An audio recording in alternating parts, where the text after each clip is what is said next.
اب آپ کو لیے چلتے ہیں جیکب آباد. رپورٹ کرے ہیں جاوید لاشاری. جیکب آباد پاکستان سنی تحریک کے چیئرمین محمد ثروت اعجاز قادری کا علامہ نور احمد قاسمی، سید اعجاز علی شاہ، انجینئر عبدالغفار قادری، طیب حسین قادری، علی مردان اور دیگر رہنماؤں کے ہمراہ نجی ہوٹل میں پریس کانفرنس. ملک میں حالیہ سیلابی صورتحال کے بعد وفاق اور سندھ حکومت نے سیلاب متاثرین کی مدد کے لیے اپنا بہتر کردار ادا نہیں کیا. سیلاب کی تباہ کاریوں کے بعد بھوک، افلاس اور بیماریوں نے جنم لیا. سیلابی صورتحال میں معاشی قتل عام اور بد امنی عروج پر ہے. پاکستان سنی تحریک نے پاک رینجرز کی سیکیورٹی میں راشن بیگ سیلاب متاثرین کو تقسیم کیے. سیلاب میں ملکی 5 افراد سمیت افراد سمیت سماجی اداروں نے سیلاب متاثرین کی ہر ممکن مدد کی. سیاست کو ہم عبادت سمجھ کر کرتے ہیں.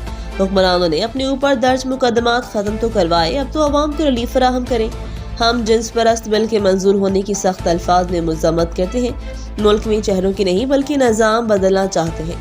15,000 مرد اور 15,000 عورتوں نے اپنی جنس تبدیل کی ہے، جو ایک لمحہ فکریہ ہے.